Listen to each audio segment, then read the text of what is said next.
One. And welcome back to the Dreamcasting Gaming Podcast.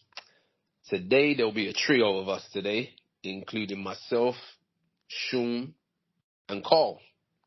And may have been a bit of a while, but we're back. It was well, you could say that the summer had started and whatnot else, and some other bits and pieces. But we should be back with the consistency now. And to begin with, this episode here will be bringing to you our thoughts on the highly anticipated release of Diablo 4. And not just our thoughts, but our thoughts on having played the game and bought the game ourselves. We should be bringing that to you, along with some other recent reviews within gaming itself, and perhaps a few randoms, depending on the time. So before we move any further, I guess we will go round the trio and see what's new and what's been going on briefly before we move on to our main topics. So without further ado, Carl, how you been and what's new? Yeah, I've been good, man. I've had a few weeks off work, going back next week, so I've been relaxing. Most of my time's been playing Diablo, trying to get my characters strong, going through the campaign, thoroughly enjoying it. Stuff you sound very relaxed, by the way, very relaxed right now. Oh, nice, but yeah, man. Yeah, the 2 weeks done me well, man. The batteries recharged, you know what I'm saying, ready to go back and deal with it again, you know what I mean? So, yeah, man. Yeah, just been chilling, man. Nothing real special going on, but just been chilling.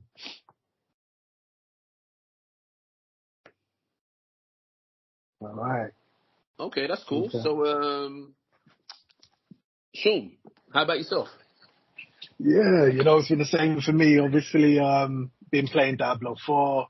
So I've been, having some good time on that. Like I was really thinking to myself that, you know what?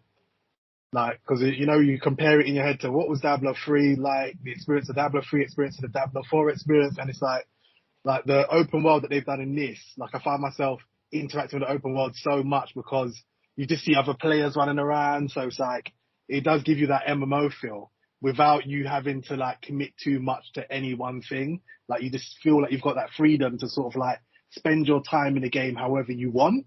And I really like that. So I'm just gearing up for season 1 that's kicking off next week. And that's when I'm going to start on my alt character. So I'm looking forward to that as well because I really want to play that class as well. So yeah, like I'm pretty excited for the next week coming up. So yeah, man, so that's me.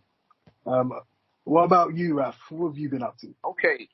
So since the last time, I think I can't even remember now, but I think since the last show, I believe I watched quite a few different. I've been watching a lot of films, I would say, as well as like you guys, I have got into Diablo, not at the pace that you guys have because I still haven't finished the campaign. I'm right at the end. Yeah. I'm right at the end of the campaign. And, what happened? You could say. I told Raf that if he puts half the time he puts into Warhammer, into Diablo 4, it would have been done already. Come on now, man. Let me tell you this, yeah. The Diablo is totally different. And that's for Warhammer. Yeah, I'll talk more about that as we go on. But yeah, Diablo, I too have been on there, but like I said, not at the pace that you guys have. I've enjoyed it very much. I have also, I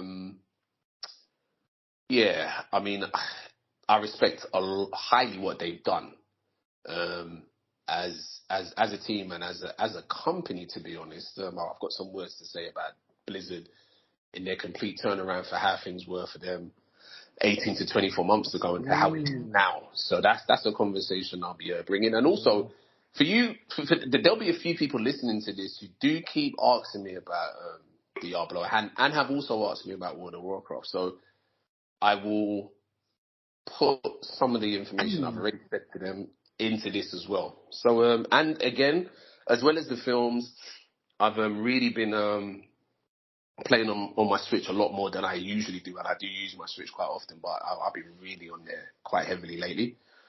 And I'll reveal what I've been doing on there as we proceed. So, as we've been around and everything seems cool, we're going to start top of the mountain, and we're going to talk about Diablo 4. And it's, you know, it's amazing. What's so amazing about it? What's not so amazing about it? So I think, you know what? I think I will start here. Okay? So I'm going to say this. Diablo 4, it came out, what, June? I think June the 5th.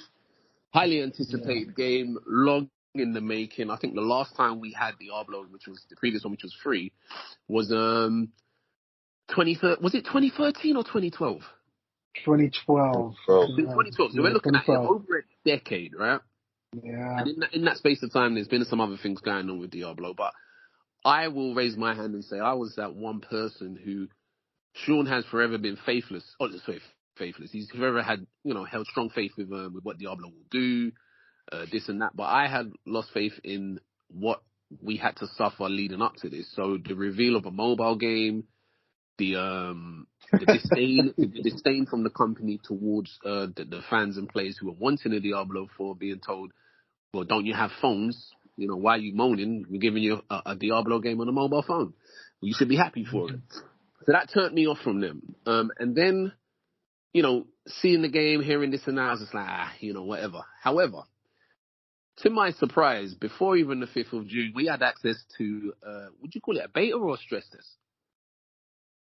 Yeah, I mean, the first beta was a few months out. Yeah, it was a few months out. So, yeah. Yeah, so I jumped on that beta, and that was where the shock began. Not just how complete the game felt, but just how it performed. I was like, man, this is really, really. How do you put it? When people want to talk about AAA quality and high level production, you look no further than this. Everything was brimming with detail. Every little thing, everything you walk over, everything you interact with, the voiceovers. I think even I say voiceovers, the voice acting. I'm going to research after this, but I'm pretty sure I recognize one of the main characters' voices. I think from even Game of Thrones, one of them. I guess that wouldn't be that surprising, but it was just something about that voice of, I think, the priest, the main priest in the main game. How am I forgetting his name? I don't know. But I enjoyed the beta once, and then they had a second beta, and I played it again. Now, if you know anything about me, I don't play betas for long, and I definitely wouldn't play them twice. However, I did that this time around. And the game comes out, and you got your choices of classes, and the class I went for was a necromancer, which isn't something I'm known to play, but I was extremely, I can't say shocked, but just the reveal of the necromancer and what it could do. I was like, okay, you know what? This is something I'm going to have to try, because this is looking like it's gone into a whole new level of what a necromancer can do. From having his own little minions and stuff, and then and this is gonna look. This is another thing for those of you listening. If you know the word Diablo, it sounds I think in Spanish it means, I'm pretty sure it means demon. Devil. It means devil. So this game doesn't shy away from the dark tones. So this necromancer, the kind of abilities it has and what it does, you can see the detail in. You'll have something called a blood spike. You will see the blood turn into a spike before it's even thrown at the enemy that you're throwing it at. Or you'll have moves where you're trying to corpse grind or something like that, and you'll see the flesh come off. And I'm like, whoa, well, this is crazy detail here. And even to the point, there's an ability called a blood wave, where you'll summon a wave of blood that like just ushers over everything in front of you. Now, I wasn't sure. I said to myself, did I really just see what I saw? And I wasn't sure about this. But it seemed to me like the blood wave was able to extinguish flames or area effects. And it actually did. Now, by area effects, I'm talking like if there's poison on the floor or something like that, the blood wave will deal with that. And I was like, I couldn't believe it. That's really cool. Yeah, couldn't believe that. So that was very, very quite thrilling and quite revealing to just detail. So anyway, so as I said, I started playing quite slowly. And believe it or not, even now, as the game is over 4 weeks old, I've reached what seems to be the end of the campaign, but I'm stuck at the main antagonist of this game, which is Lilith, who is the daughter of one of the Lords of Hell, Mephisto, and they did a little bit of a. Well, I put it this way: we could say Dark You Souls. like challenge, you play Dark Souls, so yeah. Yeah. So I was like, it was kind of embarrassing for me because I'm like, well, I should know better. I got her, beat her, and I was like, oh, okay, fair. And then out of nowhere, she reappears in the second form, and after 3 tries, I couldn't get past. I was like, whoa, what's going on here? So I'm actually struggling. I'm struggling at that point, so I'm probably going to sit down and try and crack it maybe over the next 2 days.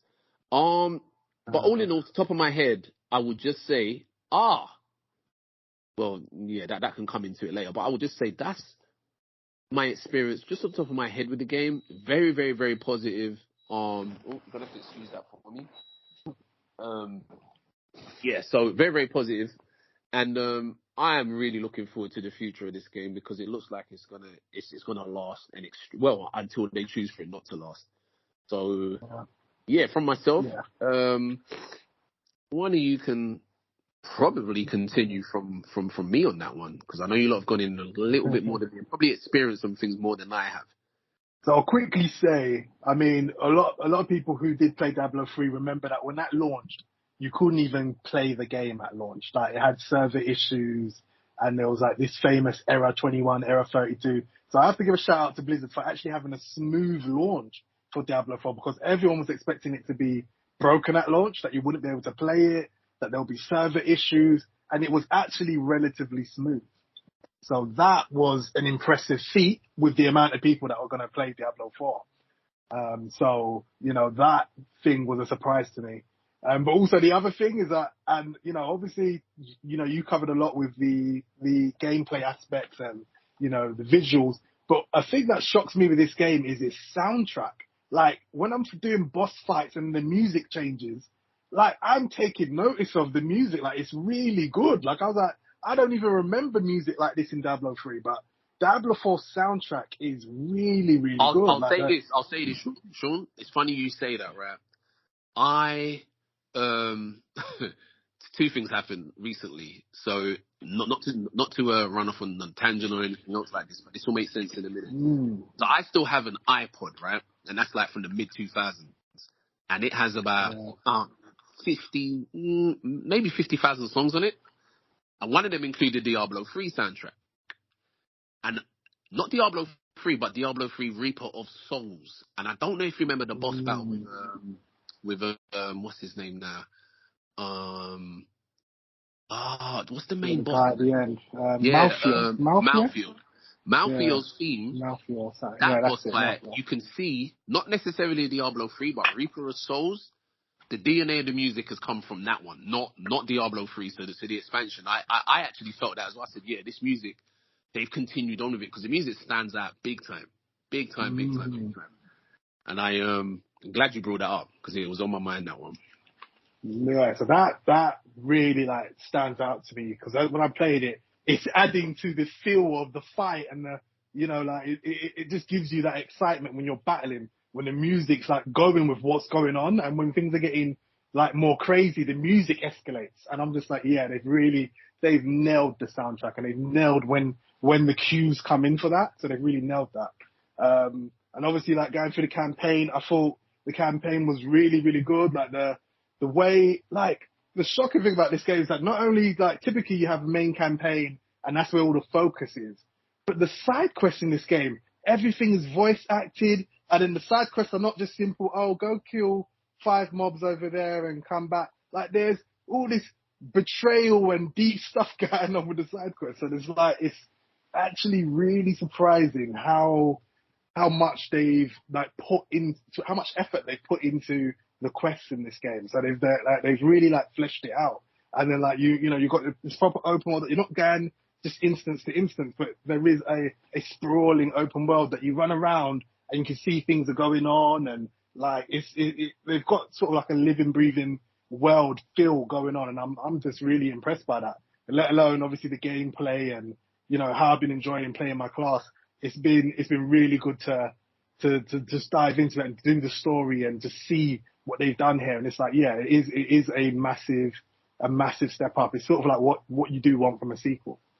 So yeah, so I'm looking forward to where the game will go. Also, so you speak about your class now. Obviously, I'd mentioned I was playing a necromancer. What class are you actually playing? So I'm playing a druid. So Right. my druid, he shapeshifts. Mm-hmm. So he turns into a werewolf. He can turn into a werebear. And obviously he's got like a host of magic abilities as well as physical abilities if you choose to shapeshift. Can I just confirm my memory is correct on this one? Now we did play together early in the game's launch.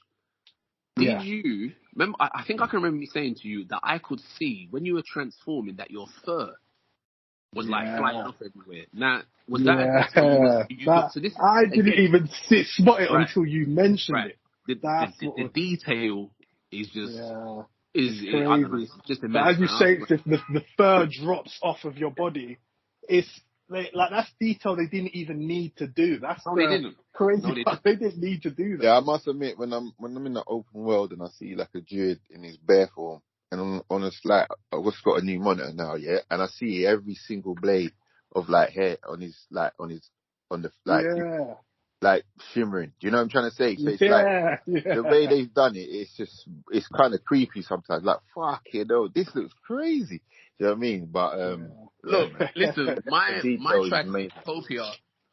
Tracopia was kicking in big time with some of the hell. I think that's what might have slowed me down. There was a part where, when you go into hell and it's got all the blood and the Nah, that is too man, mad. It's mad. Yeah, it's a bit much. It's mad. I said, okay, this is looking. Everything looks too.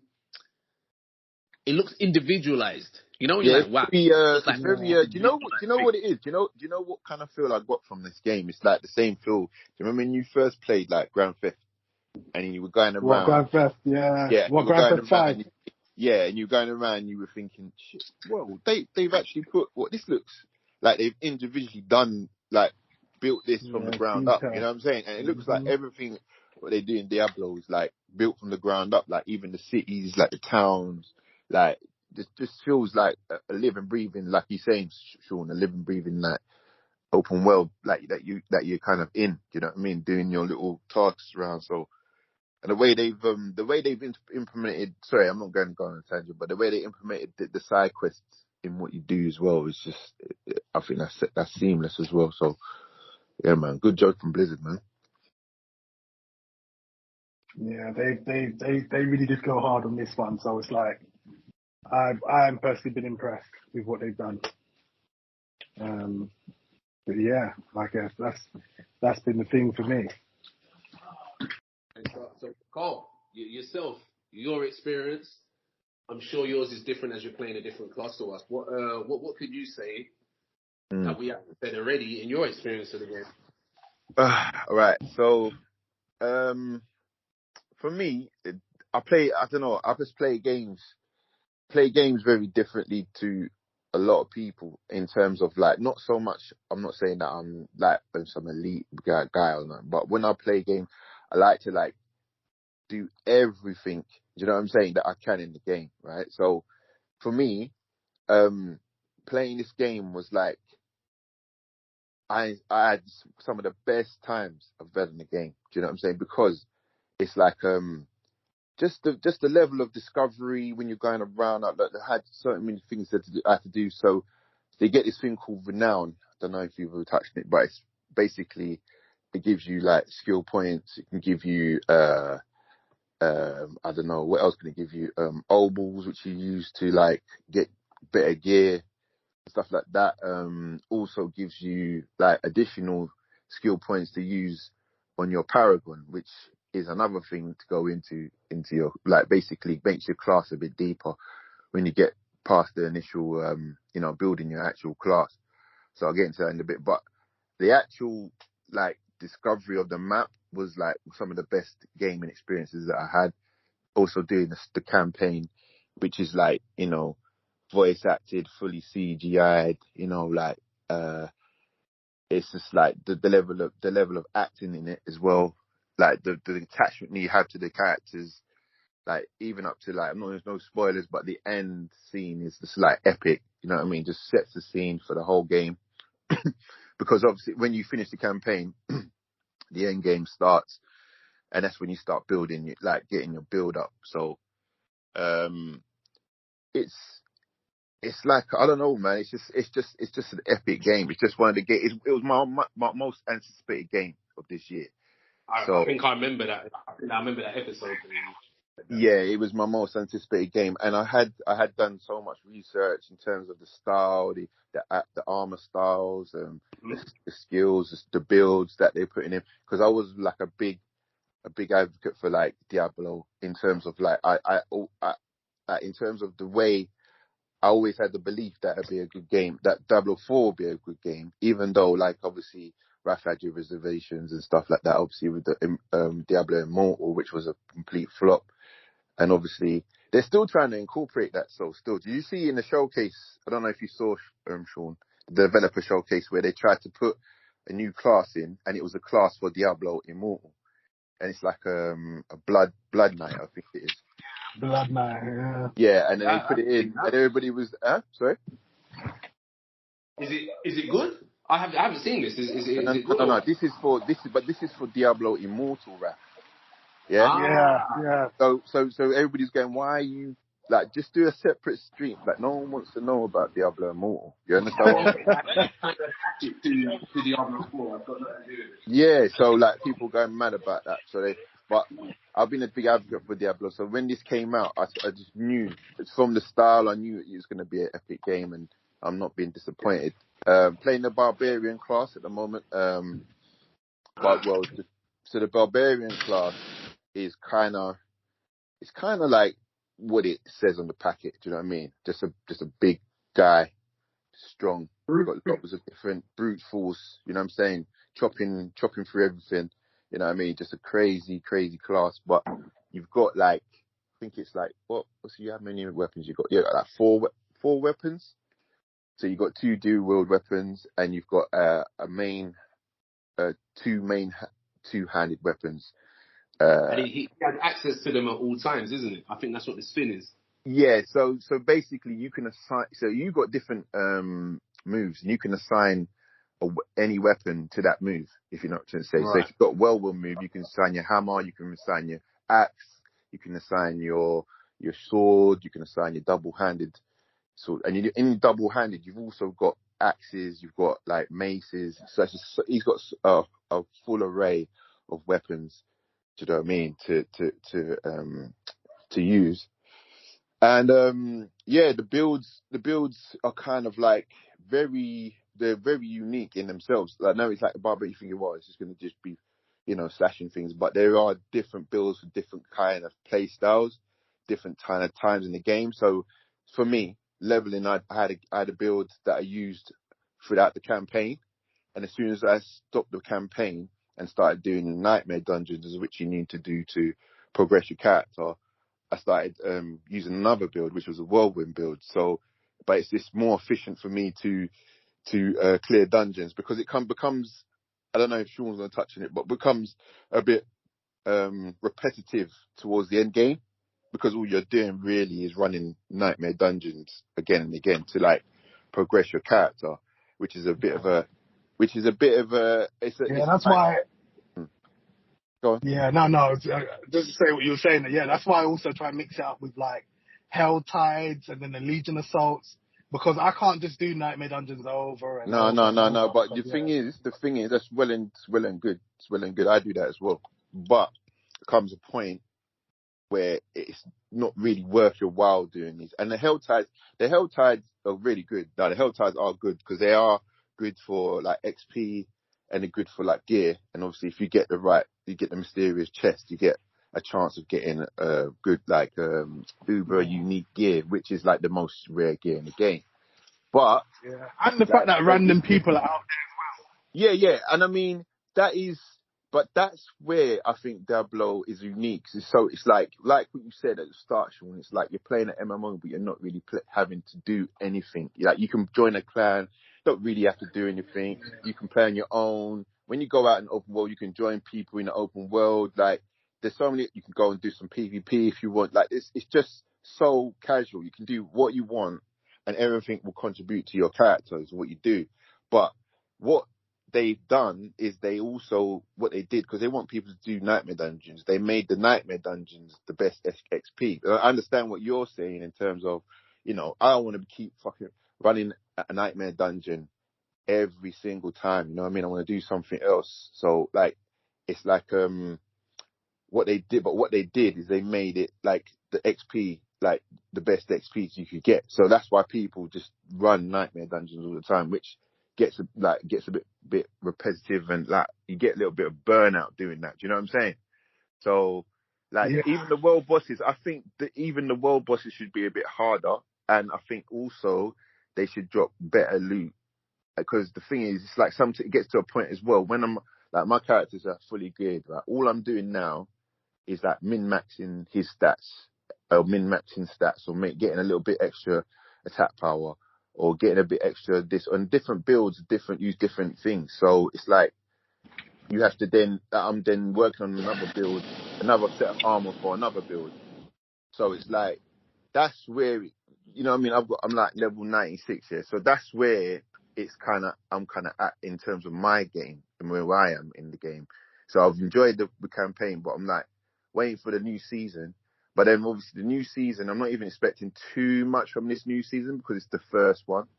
So I don't think it's going to be as big as people are making it out to be. So that's why I'm going to take a little bit of a back seat on this and just chill out, see what happens. You know what I'm saying? So, but yeah, man, that's my kind of thing on Diablo. I don't know what else to say, really. Really, really. What I've got Yeah. something to say about Diablo. If you, and that goes for anyone listening who either plays Diablo or interested in playing it, right now, I just made my claim, but if you happen to subscribe to Amazon Prime, you will get a free mount and some accessories with that mount, which I just literally, as we were speaking, I believe I literally just opened it. Yeah, there is that. It's like a greenish, like kind of green. Yes, a mossy green thing. Yeah. So you get that for being an Amazon Prime subscriber. It's called the Brackish Fetch Mount Armor. Yeah. So I guess that pushes us on from Diablo. And I think if you've been listening so far, so some people may have the opinion, look at these guys, they're bigging up Blizzard, and I'm not done yet. And I'm not done yet. I'm also going to say this. This is the first time since probably, let's see, the expansion known as Legion, that I have been subscribed to World of Warcraft this long after an expansion release. So, Sean, remind me. The recent expansion, Dragonflight, came out when? November? Yeah, November. November. Yeah. And I'm still currently subscribed, even though I haven't been able to really jump on there in the way that I would like to. They've done something very, very good with Warcraft at this time. And this is what I was saying about Blizzard in their turnaround from, as I said, 18 to 24 months ago when it looked pretty bleak.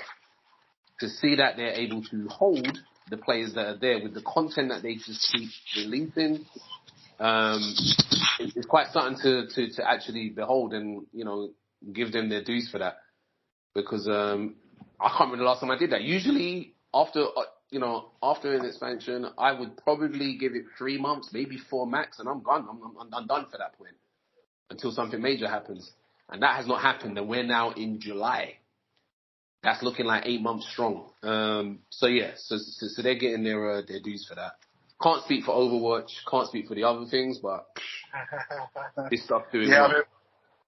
I mean, people are mad with the Overwatch thing because they announced that they cancelled the PvE, which they promised that people. That was the whole thing about it, yeah. Yeah, there was a whole thing for that because people are upset. They're like, they seem to really want that PvE.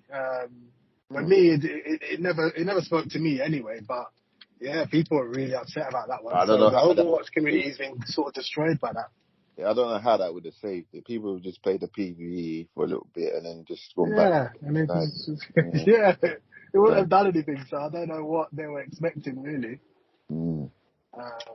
But yeah, so but, You know, there's business. but the thing is, Overwatch was an MMO. That's the maddest thing. Like, it was Yeah, I what mean it. yeah, was an MMO. Yeah, it was the originally Titan, it was the meant to be. Titan It was mode that they bad. were making. Yeah, Yes. So yeah. PV, like, them to do that is kind of crazy.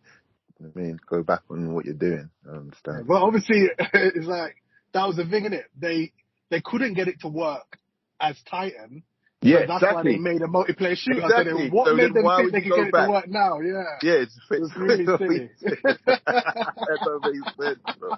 Like, But it was an excuse to sell a number 2. That's what it was. Because I was like, 100%. how are you doing Overwatch 2 and it looks exactly the same? Mm. It's an expansion, isn't it? It's an expansion for Overwatch. So it's It's just like, DLC, if anything. it's Yeah, I DLC, was just like, it's 100%. DLC. But, Yeah. yeah. Yeah. And I think it was their excuse to call it number 2. Because remember, originally, they were charging for it. They were charging you a Mm-hmm. whole new game price for Yeah. Overwatch 2 for the PvE. But because they couldn't get the PvE together, they were like, all right, yeah, you can have the multiplayer for free. Mm. But we will charge for the PvE part of the game. And then Yeah. they obviously then cancelled it. I'm just like, all right, never mind then.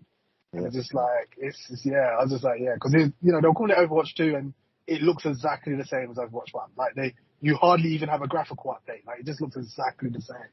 So Yeah. I don't know where they were going with calling it Overwatch 2 in the first place. Yeah. It's because it has more pop to say Overwatch 2 than to say, Yeah, but that's what I'm saying. It's a cop out. You know what I'm saying? It's a bit of a cop out, man. Just redo the game, innit? Just redo the whole thing and start from scratch. No, you're just gonna put a 2 on the end of Overwatch. They just got to put the 2 at the end. Just Yeah, put the that's all 2 they there did. and That's just the work they resell did. it again. Just push it out again. Jesus Christ. Yeah, it was That's mad. ridiculous. Okay, so that brings us away from Diablo, and now we'll move on to some of the recent announcements and reveals over a few different events. One being the Summer Game Fest, I believe, and another being the recent Nintendo Direct. I guess this pulls it probably back to myself. As I said in the beginning, I've been on the Nintendo Switch quite a bit as of late. And I think before I go any further, I would like to just say that there are some demos on the Nintendo Switch that I think goes ignored that should really be tried. And one of them, well, I say obvious. One that came out was quite a chunky demo for Pikmin 4. Now you're going to think, when I say what I'm about to say, you're like, well, what? There's a demo for Pikmin 4. I personally have not played the demo, believe it or not. However, I have seen it being played. It's a massive demo, and when you play it, you're able to continue your progress if you are to buy the game. But more importantly for me, and as much as what you call it, sorry, as much as Pikmin is quite a big deal for myself, there was a game. I'm not sure if any of you lot have heard of it. It's called Sea of Stars. Any of you guys heard of that? No. Okay. No. So, Sea of Stars is a role-playing game by Sabotage Studios. So they did a game called Messenger back in 2018. Not sure if any of you are familiar with that. Indie game, really cool. Anyway, this Sea of Stars, it has the kind of Secret of Mana feeling to it, but with, real, again, attention to detail, and it looks so good. So I got to try that demo, and it exceeded exactly what I thought. So you play, you play a party of 3. They've all got their own individualities, but the style of play is almost like a mixture between real time and active time action in an RPG element. So I enjoyed that big time, and that's a demo I would say off the bat. Try it if you have access to it. I think it may be on some other platforms as well, but I know it's for sure on it's for definite on the Switch. That I do know 100%. Try that out. And then from there, I guess I'll move on to the games that were revealed at the last Nintendo Direct, which I don't know if this is a surprise. It was a surprise for me, but there's a new Mario 2D game coming out called I think it's Mario Wonderland or Mario Wonderworld. Mario Wonder, yeah. Super Mario Wonder. Mario Wonder looks absolutely fantastic. It's 2D, with all kind of new abilities and suits for Mario to wear, along with it being 4-player, with I think a few new characters added to the roster that we're usually familiar with. Looks fantastic, and I think it's out in October. So that was very, very cool to see that pop up. And then there was also the announcement of Mario RPG. Now, I don't know if you guys are familiar with that. From Very old school. Yeah, from very, back in the day. very old school game. Never played it, though. Right. I think when it came out, it wasn't localized. It was like, it came out on the Super Nintendo, I think. Back in the 90s, and I remember, I don't think it was localized at the time. I think it was just exclusive to Japan, for the Famicom or something. Oh, okay.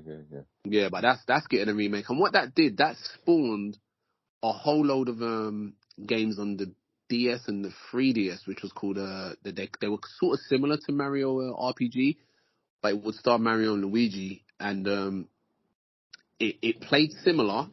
But you played both characters. And what you had to do with your combat, you had to sort of time when you attacked to when you pressed the button. So there'd be like almost like a mini game within a game. And that was quite a successful. And that was called Superstars, Mario Superstars, I think it was called.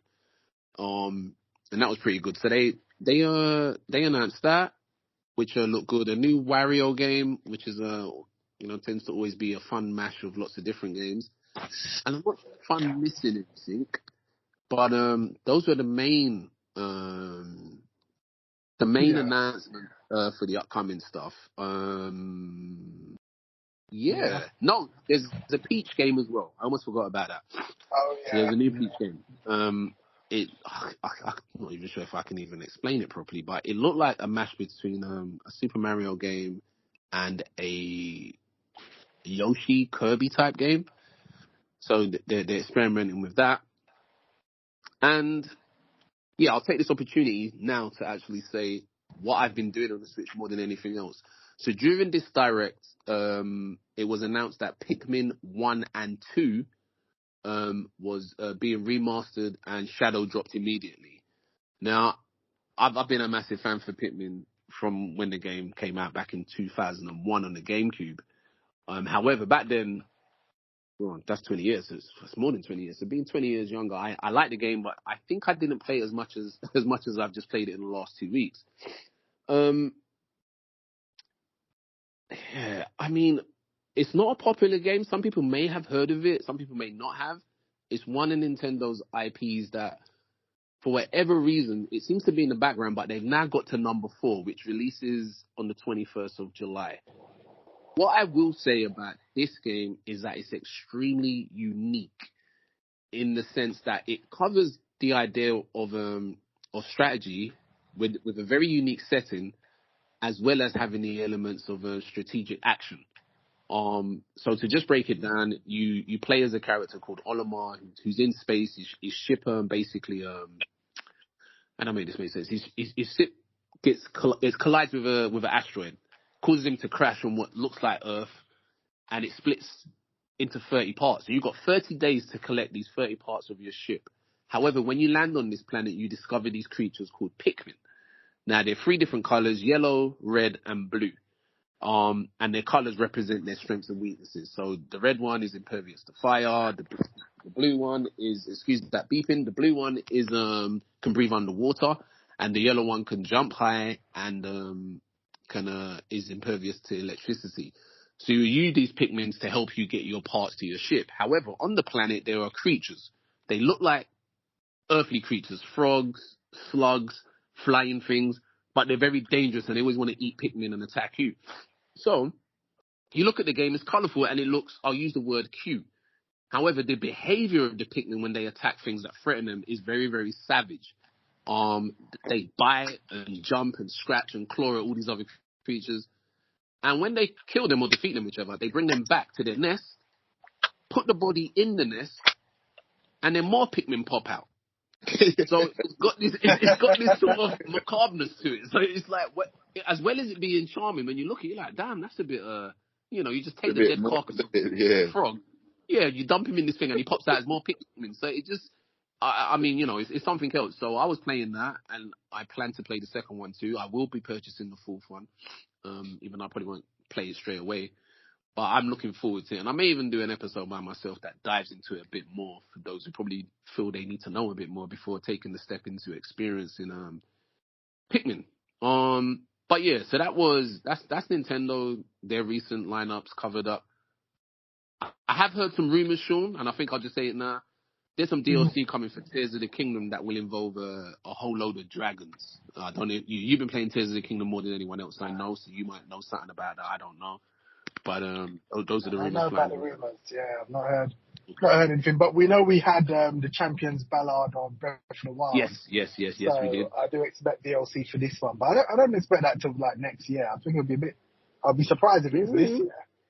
No, I think well, you could be right because of the time when this game came out. So yeah, you could be right because it came out just June? Where was it? Was it June? Was it May? I can't remember exactly. I think it was around. It's only recently. Right. That's why I can't expect it to be this year. Well, something was leaked, I think, on a Spanish site or some Spanish thing or something like that, and it was like, whoa, there's DLC already marked. Well, speaking of the Spanish site, there was the leak of the Switch 2 dev kits. Right, so that's what I think. Yeah, you know what? Was out. It's got something to do with that. So that it's got something to do with that. So that probably has some legs to it. Maybe they were looking at a new Switch being released next year. Yeah, I actually think that now. I think I didn't think that before, but I definitely think it now.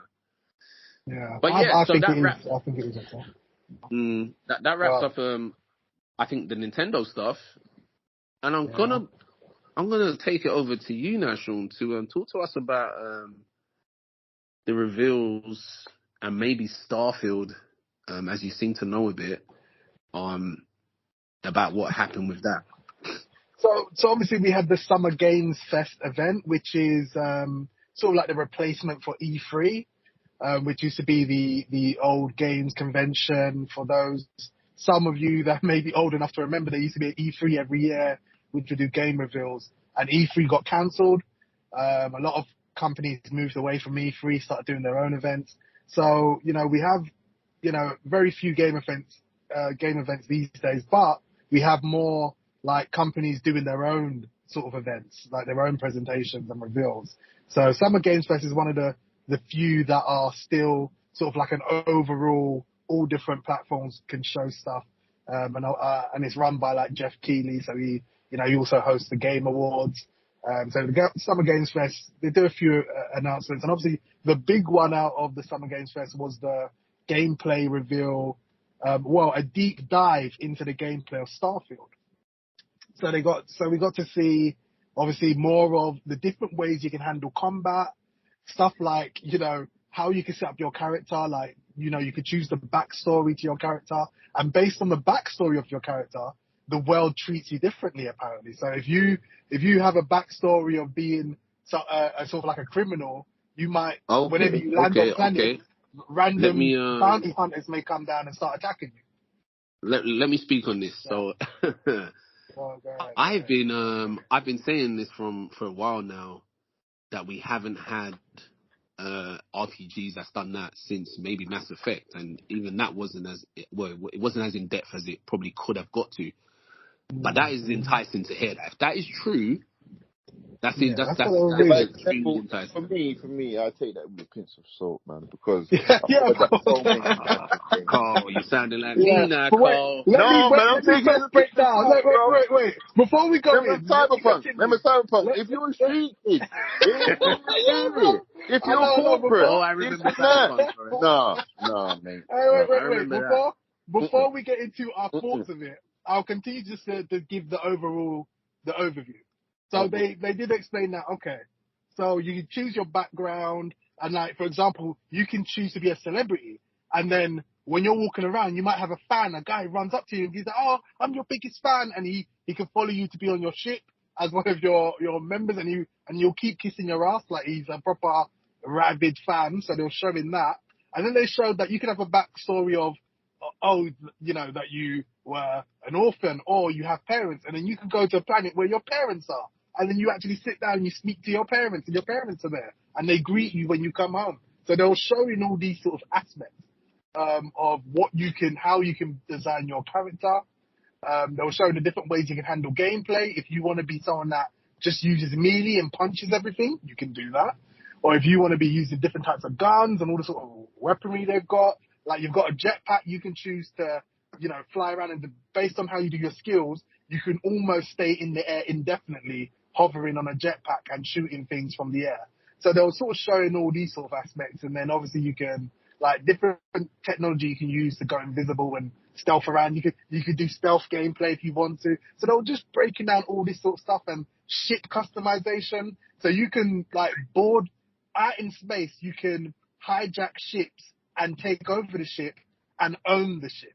So they were showing stuff like that. So almost Grand Theft Auto, but in space, you can do that as well. So they were showing all of these sort of aspects that you can do, as well as having your ship and having people come onto your ship, and all your companions will live on your ship. They'll basically showing all of these things, as well as saying that there's 1,000 planets, and they said that, only 10% of those planets are going to have life or something to really do. And so it's a lot. What they were showing was a lot, and obviously we've seen these promises before. Like, we're no strangers to these type of promises. The real question is whether they can deliver on any of these things they actually showed, is the real question.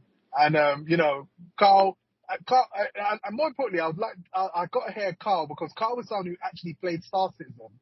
And that's another game where there was a lot of, promises and a lot of things.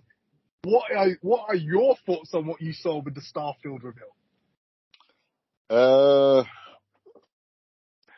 I don't know, because Star Citizen for me, I didn't really have, I had a lot of expectations for that. So I think because now Star Citizen, Starfield? Is it Starfield? Starfield, Star Citizen. I forget. I didn't realize how close their names are. So many stars, man. Starfield. Yeah, Starfield. Because that's coming out and it's very, very similar to what that was. The hype is not there. The hype is not there in terms of, like, what's going to happen. But what I saw, the reveal, what I saw with all the companions and stuff, I like, because I've been waiting for Mass Effect and a Mass Effect type game for a long time, and a quality Mass Effect type game. So I'm not really worried about the thousands of planets. I'm not really worried about what I can use to shoot people with, and because that's not what I'm worried about. The experience I'm worried is the actual RPG. The RPG, exactly. You nailed it for me. This is exactly where I'm at. Like, I'm worried about the RPG. Is it going to have an engrossing story? Mm-hmm. Are my decisions going to matter? Yep. These are the things that I care about. I don't care about 1,000 planets. I don't care about going around hijacking ships. No. I want to know if the story is going to be compelling, and if like your decisions are actually going to matter and make a difference. Yeah, and I think that's where Starfield is kind of empty in terms of it's just a space. It's just there's not really much going on. Do you know what I'm trying to say? It's like it's not got that feel of, like when you played Mass Effect for the first, you actually felt like you were controlling that ship, even though you weren't. You actually felt that you were like steering that ship through the galaxies. You know what I'm trying to say? So and that your decisions mattered. Yeah, and you had to look after your crewmates and things happen in the ship. We have to fix the fit, like just like little things like that. But you got to learn. Like, I lost crewmates due to my decision. 100%. I watched people get killed and stuff, and it was like it was, and I felt it. You know what I'm saying? I felt it. Losing one of your favorite companions in the game is really heartbreaking. It's like, like, I couldn't save him. You know what I'm saying? Basically, the last mission with Ash and Caleb, that is the one for me, man. The legendary decision. The Rex, the actually shooting Rex. That was about. But I think the Caleb and Ash one, that started me up on it, man. I was like, you have to choose between the two of them, right? Yes, bruv. Yes, bruv. Yeah. But And the obviously, funny thing is, imagine this. So this is one thing for me. And again, I mean, I can talk about this kind of stuff forever. The idea, because sometimes I talk to people who are non-gamers or lightly game, and they ask me, and I tell them about, listen, some of my best gaming experiences come from games where I have completely different experiences to people who have played the same game as me. yeah. And the games that come to mind that have done that are Mass Effect and Dragon Age, Baldur's Gate, those sort of games have done that. And Yeah. Mass Effect really stood out because of how highly cinematic it was. Fallout to an extent as well. Yeah, Fallout to an extent, but the cinematic way that Mass Effect was, it can't leave your mind. It's like the memory's just ingrained. I remember having to make that choice and watching Caden. His name's Caden, right? Yeah. So imagine, I have no, like the way people talk about Caden, I don't have that because I left him on that planet. So when I hear you guys and I'm like, but my Caden was my healer, man. He was my guy. I left Caleb. I left him as well. Yeah, left him. And Ashley, listen, Ashley was with me. And And Ashley was with me right to there. But you know why? I left her on that planet. I left her. You know why I left him?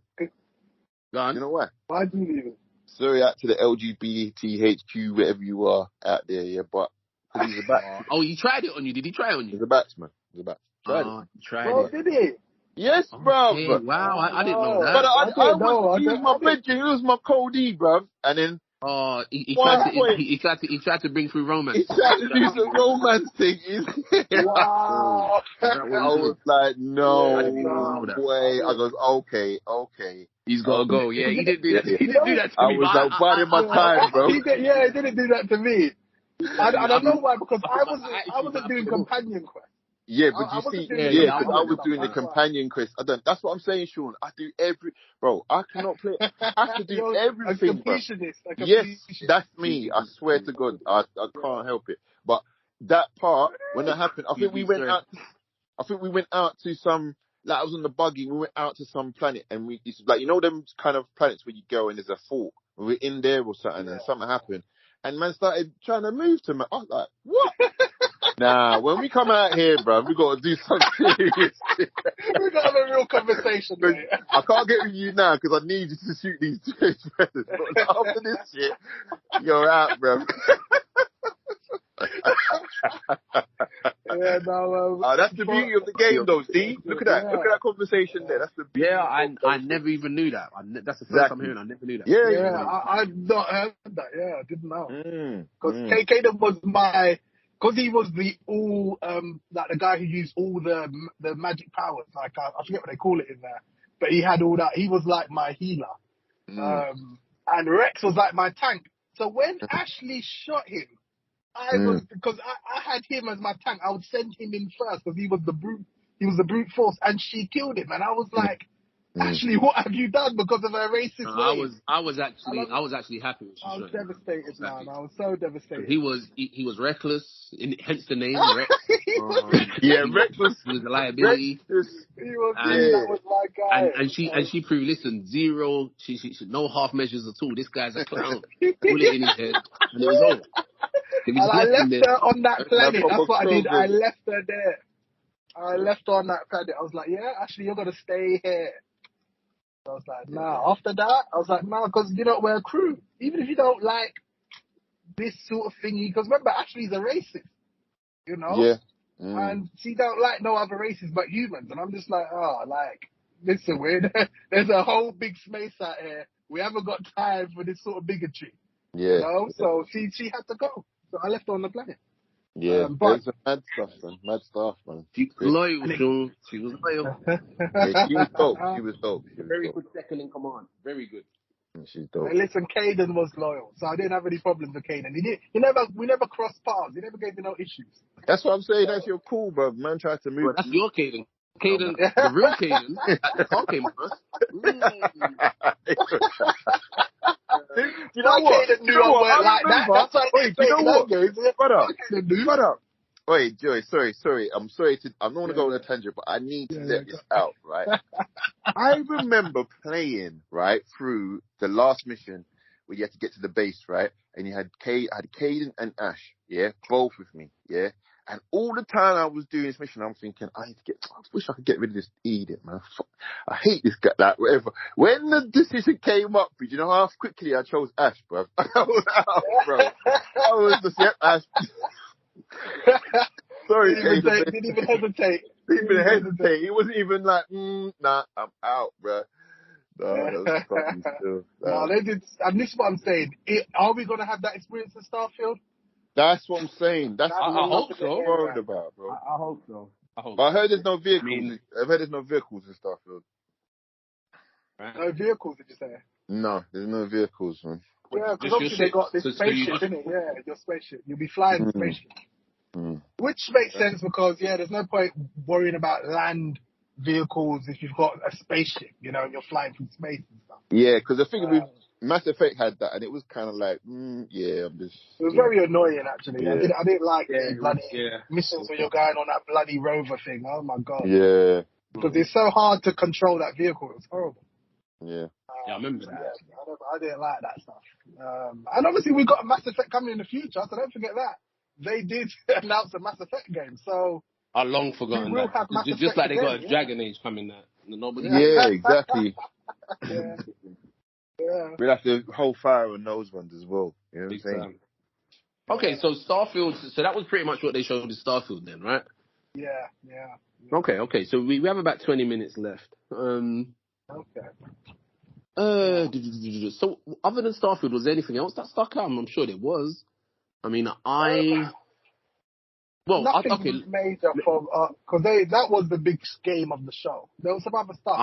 What's this thing about Remnant 2? This supposed to be the biggest game of the year, something like that. They're supposed to, the new one's supposed to be like 10 times better than the original. So, well, it looks better. Like Remnant 1 didn't speak to me, but number 2, I played okay, this looks a lot better. You play it, Sean? No, I didn't play it. I don't think I can't remember if I got to play or not. I saw though. I did like what I saw. Yeah, I played it and it is really good, but it just didn't. Yeah, I think too many things were out at the same time. I think when those ones. But that's the problem I had. I think I was too into Destiny at that point anyway. So I was like, nah, this Destiny competitor. That was it. I think Destiny was the one I was playing, and it was so similar to Destiny in terms of like, you know what I mean, just living up your cat. I thought, nah. But it was fun. It was fun, man. It was fun. And a good aspect to it, like the story and stuff. So might be a lookout for that one. But fair dues. Okay, well, I will say I'll ask this. Space Marines, okay. There was that. So Space Marine, Warhammer Space Marine. So Warhammer. Right. They revealed their co-op gameplay, which looks very much like Gears. So I was like, okay, it does. Gears of War. Because if I saw right, it looked like there was thousands of oh man, I've forgotten what that's. And I think it's free play. It reminded me of Xenomorphs. There was loads of them. It's coming, and I was like, damn, it looks immense. But what I will say, I'm pretty sure this got an update at the Summer Game Fest because the demo came out, and that was Lies of Pi. Lies of P. Lies of P. Pinocchio. Okay, yes. And I can say I had the pleasure of trying out that demo. For a game that was on the radar-ish, but after playing that demo, that's become something for me where I'm like, you know what, I may have to get this day one. I thoroughly enjoyed the demo, although I only got to like the first sub-boss or boss, so I may go back to it, but just the feel of the game, the art of the game. So obviously, as Sean just said, Lies of P. Lies of P. P. So not to be confused for Life of Pi, which is that's film. right. Which I think I kept doing that a lot, but it's like a darker telling of a Pinocchio to a degree. I mean, it literally is. It's called Lies of Pinocchio. That's the actual full name. So you wake up. The funny thing, you wake up in like an abandoned train station, and it's just crazy. Everything's just mad. There's loads of other puppets there, but they're like police puppets. They see you, they're trying to attack you, but you have sort of like different styles of play.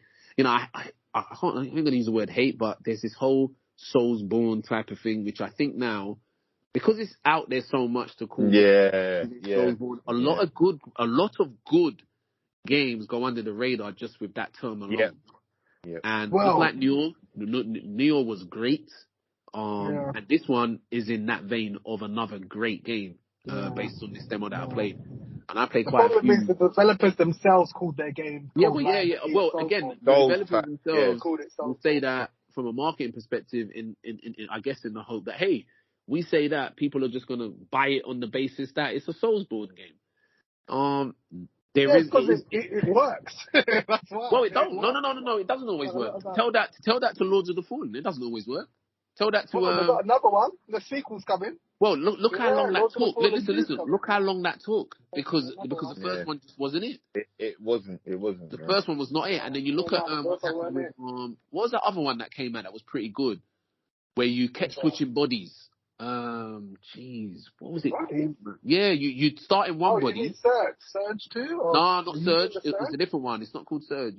When you died, you basically jump into another body that's around you, and basically start again. Oh, Ah, I'm not sure forgotten about what it's called now, but yeah, that one was pretty good, but it fell under the radar somewhat. So that's what you're getting now. But this one looks like it's going to be one that holds its own, and You're not talking about that one that's like a shell, mortal shell. that's the one. That's exactly what it's called. Mortal Mortal Shell. Shell. Yeah. Yes. That's It. exactly Mortal what it's Shell. Yeah. That called. kind of flopped as well, man. To be honest Yeah, with it you. did, but Yeah, it was good. that one What was I played was shameless though. It was so shameless. So There is shameless. one. There is one Soul Start game, that Phantom Blade. I think it's on PlayStation. It's uh-huh. kind of like,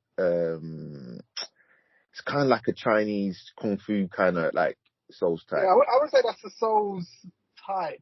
Yeah, because they've shown a lot of action in it. What do you Doesn't think? quite play like a Soul. What sort of thing would you think it was like?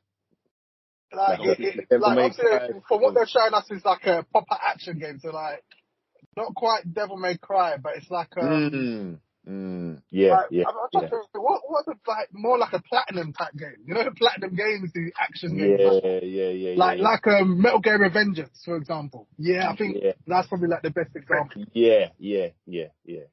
Mm.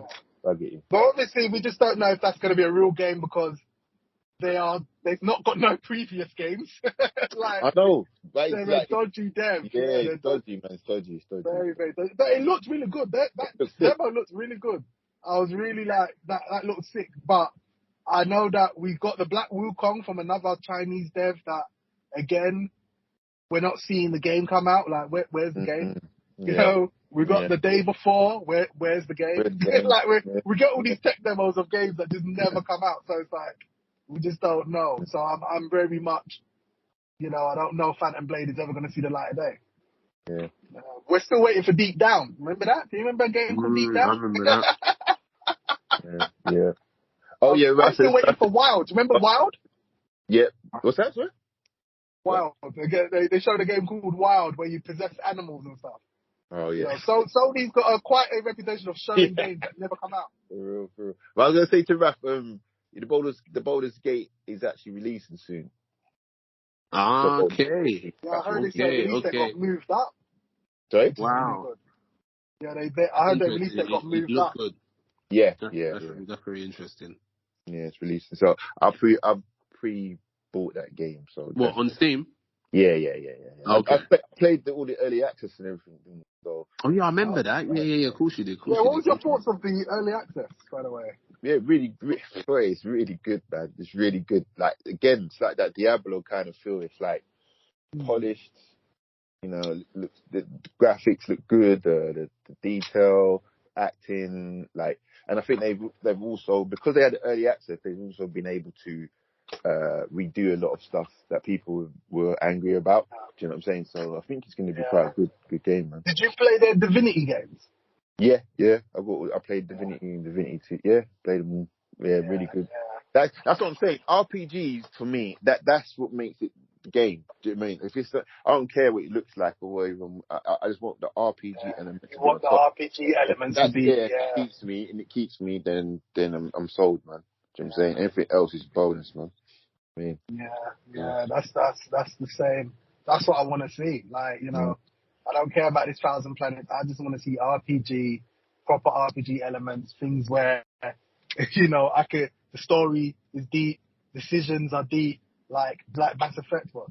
I just want to have a Knights conversation of the with Republic someone. was. I want to have a conversation with someone and say, yeah, did you go there? Go, yeah, I went there, but I a totally different, you know what I mean? A totally So different different experience. Yeah. experience. Yeah, so Yeah. that's what I'm saying. Yeah. Yeah. And I think from the Summer Games Fest, obviously we saw the Co-op for Space Marine. I don't know, there was more with the Spider-Man 2 release date and all of this. And obviously we got a 10-minute gameplay of Spider-Man 2. I think they showed a lot, which was more than anyone could really ask for. So, it's looking good. Obviously, me as a PC player, I'm just like, I'm going to be waiting for all these games to come to PC. Now that we know that, Sony games come to PC now. Yeah. So it's like, as much as I'm excited for them, I'm now going to wait until they come to PC. Because I'm not going to buy a PS5 just to play these games. I'm going to wait. Where I can and then I don't have to sacrifice frames for visuals. Like, people having to choose between their visuals looking good or having good frame rate. So I'm happily gonna be waiting for the PC versions of these games. Yeah.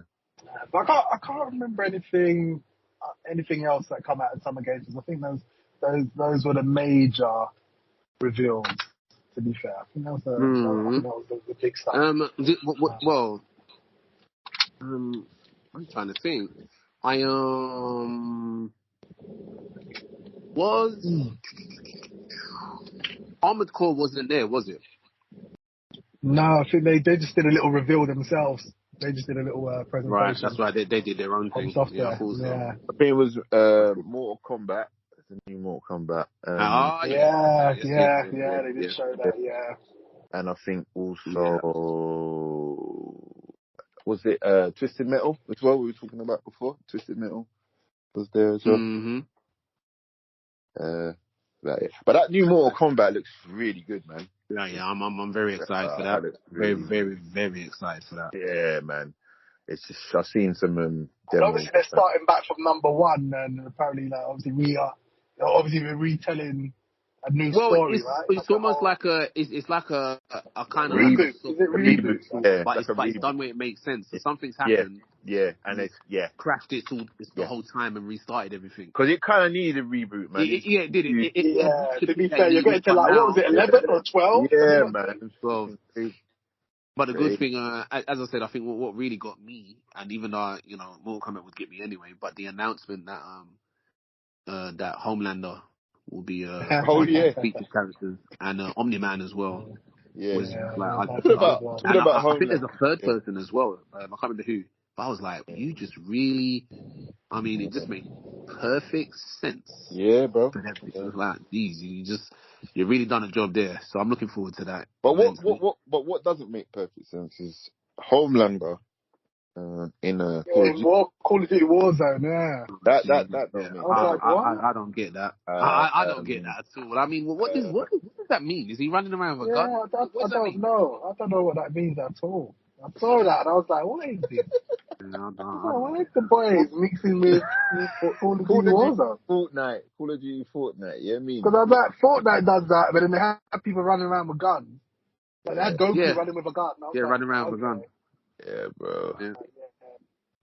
Weird ass crossovers. Now we're on this episode here, but we don't have the champion and the Lord Commander himself of Sony here at this time to talk to us about Final Fantasy. But I'll say this: I've heard it's done extremely well, which was expected. But I've also heard it's really pulled away from what made Final Fantasy Final Fantasy. It's become more of an action game. It's very, very linear now. I've heard some people really have taken real big gripes with this one. I didn't see that coming, but I remember Sean kept coming at me about how you're not showing no interest, and I didn't really put much effort into it. But as soon as I heard that, it clicked. I was like, you did say that. You actually said, I think you've forgotten, but you were like, it looks more like an action game than an RPG to me. And I was like, there you go. There you go. You did say that. But I like that. Yeah, that's what's appealing to me. Well, listen. I think what's being missed here is, yes, I don't think anyone doesn't like that. What they don't like is attaching their favorite franchise to this sort of a theme. Everybody, Final Fantasy is decades and decades old. It's known for having job systems and high fantasy and high stakes and multiple characters. When you do this, you start moving into the realm of, well, hold on, this is a spin-off. This is not worthy, and that's, I feel, what's got a lot of people. Because a lot of people say, over years, people say, I can't wait for the next Final Fantasy. And then they get it, and it turns into this, and it's like, well, hold on, where's my healer, or where's my this, or where can I switch jobs, and all this other kind of stuff. So it looks like there's some backbite about that, but I'll have to wait until I, speak to someone who's got it and can confirm a lot of what's going on with it now.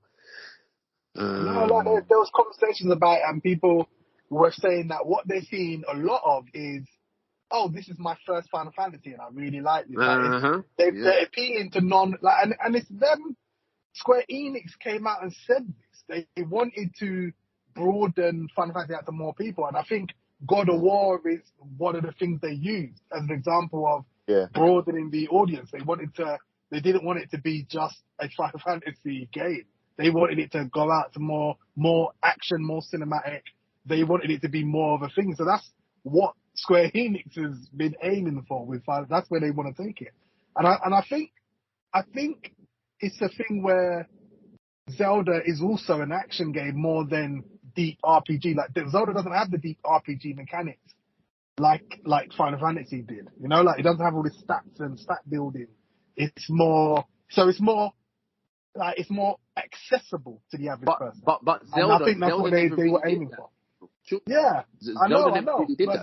And I think that's what's hitting Square Enix. They want to be more accessible, and that's why they're making Final Fantasy more accessible. That's what it is. Mm-hmm. So it's not, obviously for the fans that's a bad thing, but for the people who don't play it, who don't give it a chance, that they want those people to give the game a chance, and I think that's what they're doing. And that's what they said. They came out and they said that because obviously they've had some backlash from fans being like, why is this, why can't I do all these things that I did in Final Fantasy 15? That has been the aim. And obviously the game got good reviews. Like you go on Metacritic, it hasn't been like, the user reviews is not bad. It's still at 8.3. Something like that. So people are happy. No doubt. So but typically if you go to Metacritic and the user reviews are bad, you know that the players aren't happy. But the players seem to be happy with the game. Like they've enjoyed the game. Mm-hmm. Even though there is the rhetoric from fans who are like, this is not an RPG anymore. But this is the thing. It's like it depends on what you really want out of Final Fantasy. So I suppose it all just depends on that. Like what are you looking to get out of Final Fantasy when you play it? Yeah. But me, when I play Zelda and all that, I'm not thinking of trying to get Mass Effect on my decisions made. Like I have a different mentality when I play those type of games. So that's why my mentality is not like that with Final Fantasy. Because for me, an RPG is a multiple choice thing where I get to choose what I'm saying and all of these sort of things. So I don't expect that out of Zelda or Final Fantasy. I expect that from Mass Effect, Dragon Age, Witcher. Those are the games I expect. Those deep Fallout and all those type of games. So, so it really depends on what you're looking to get out of the game, I think. So, it'll be interesting to see what the next Final Fantasy is going to be after this. If they keep on this line, or if they go back. Yeah. Because this has been a thing for them. But it sold well, being on one platform, because Final Fantasy 15 launched on both Xbox and PlayStation, where this one's just on one platform. Right. Yeah. Remember that. Because I think they've kind of shuffled themselves. I think if they released on PC as well, they would have got a lot more money, a lot 100%. more sales, right off the bat. Yeah, because I would have bought it. Well, remember, it's only exclusive up because it says it in the small print. Exclusive up to December. Yeah.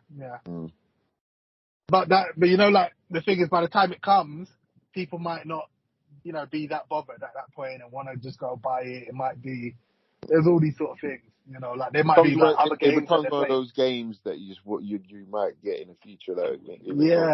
Exactly. You wait for a sale and stuff like that. Yeah, half price. Exactly. Because you're not going to really be like, excited about it anymore. It's going to be one of those, when it's on sale. So I think they did kind of shoot themselves in the foot doing that. But yeah, obviously, the money they must have got from PlayStation must have been enough for them to make Well, it there you go. exclusive. There you go. There you go. I mean, most like it's more in Japan though, isn't it? Really, to be honest with you, I think. To be honest with you, the most of the Final Fantasy is really big, so obviously Yeah, and I they think it's that as well. Like they also announced that the voice, the lip sync is for the English thingy and not for the Japanese. So there was Japanese people were angry about that they're the old prioritizing game, yeah. English. Yeah, like it's like Wow. that's quite deep. So they were That's telling them that crazy. Yeah, the lip sync of the game is for the English and not nah, for Japanese, which is quite deep. that's violation, man. It is a Well. violation. Yeah. Like, it's like, damn, you're actually prioritizing Westerners over your own people. That's Wow. wild. That's wild. Yeah, that's Yeah. big mess, man. Big mess. Well, boy, I mean, I don't know. So like I said, it's out. Maybe we'll get more on that. From Yeah. those Once who've we played get to it. Terrence, Yeah, Terrence has once played it. Terrence chops on that, we'll be able to tell what's going on there. So it brings us into the closing part of the show. Which I will say now. As I said in the beginning, I've watched a few films. I will just spitball some off the top of my head. I had recently seen The Flash, and I believe the next Oh, time I'm we about to go together. watch the Flash right now, my friend. That's what Aha! I'm Okay, doing. so Yeah. let's note this. By the time we do our next group episode, we'll talk about The Flash. And I had recently seen Guardians of the Galaxy 3, which I think that's might be about over a month old now. I'm not sure. And I think the standout one for me so far has to be The Evil Dead. The Evil Dead Rises. If any of you haven't seen it, try and watch it. Alright, cool. And look at me, Terrence. Carl, Yeah, Black Mirror.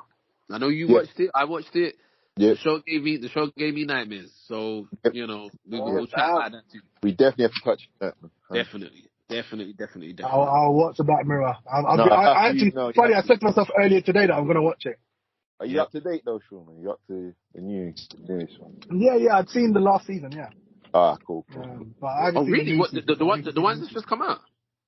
No, the season Oh, before the this one new before. season. Yeah. So I need to watch this new season. Okay, Because what Yeah, you're talking about is the new season of Black Mirror. that's Like the right. yeah, new yeah, yeah, yeah. season. yeah. This one's different, man. Yeah, I've heard it's a lot darker, a lot more horror. So I was like, Yeah. oh, okay, I like that. Because It, those are some of my favourite ones. The Yeah, mm. horror type crazy. stuff. Oh yeah. Okay, Because so do you not remember the one where there's that robot, this like AI robot that was trying to like protect a yeah, yeah, building, and some people went yeah, there to yeah, rest them out, and then they were getting chased down by this yeah, man. robot AI. That really okay, catch me up. I The like have the not dog seen one, the that one. dog robot, the I don't know dog what one, that one is. I Yeah. haven't seen that one. the What, you dog didn't see robot. that? Oh, Raf That Uh, one got was seen. big. Because Yeah, Raf. listen, let me tell you Watchable. this, yeah.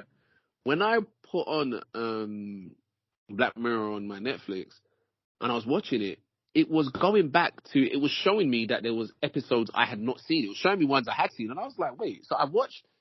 Let's say a season came out, I'd watch 2 of that season, then, but for some reason I'd watch 3 of the season after. So I think it's Yeah. the last 2 seasons I did Mm. not watch chronologically. Right. And that's where, because they have nothing to do with one another, you kind Yeah, of they're can Yeah, get not. mixed you They're up. don't not. need to watch them Yeah, all. so Yeah, you yeah, can. so it's like you don't need to watch them in order. So I think I was just doing that blatantly, and I'd missed some. Yeah, So there's some I need to go and Yeah. watch for sure. yeah, Yeah, they're all like short stories. Yeah, yeah. yeah, yeah. It's Listen. basically what Tales of the Crypt used to be. Remember Tales of the Crypt? Yeah, Cool. pretty much, pretty much. Yeah. What's the other one? Yeah, Tales of the Crypt, Yeah. Tales of the Unexpected, There was the other the one, like Outer World. Goosebumps, this, Yeah, that, Goosebumps. There's something called like all them shows. Out or something. But yeah, for sure. I remember like, Outer Saturn, like, they're the originals as well. Mm, Outer Saturn, Space or yeah, Outer Worlds. yeah, so Yeah, something something like like that. It was always Oh, like well, a twist. yeah, yeah. So, It was a very good. But yes, I guess so anyway, that brings us to the end. And believe it or not, that was my closing words. The fact that there will be some shows to talk about in this episode. Any closing words from yeah. you, gentlemen? are we doing And Carl? closing words? Oh, Yeah, man, closing words from any of you guys. Not really. No closing words from Carlito. Sean, what you? No, normally it's, just take it easy out there, Yeah, be no, he's safe. not on that right now. There is no taking it easy on you. Play it much There's no game for you taking it guys. easy. Yeah, man, what happened to that? I don't want to say no. Yeah, what Sean said. I What ain't got Sean nothing said. nice to say. No love is spread. What Sean said. You know what Sean said? Sean is sounding confused right now. Your phone's breaking up. Yeah, no. Yeah. You're sounding like Yo, you're can you from hear Black me, Mirror yeah? right Can now. you hear You me? sound like a robot. You sound like you're from Black Mirror right now. That's how you're Oh, yeah, sounding. my Doesn't reception. sound like he's in Black Mirror for real. Yeah. That's how you're sounding. My All right reception's then. So going. You hear me now? just about. Wrap it up for us. Yeah. No, I'm just saying that, obviously I'm looking forward to season 1 of Diablo 4 next week. So that'd be good. And I'm going to watch the Black Mirror and I'm going to watch Flash right now. So it'll Excellent. be, Enjoy. it'll be good to speak about some of these I'm things. I'm in the looking forward next episode. to chopping that with you. So we'll talk. Yeah. And other than that, for you listeners, enjoy. I hope you enjoyed the episode. You're still there, so you probably did. And we'll be ready for you next time. Yeah. Peace. Peace out. Till next time. Next time.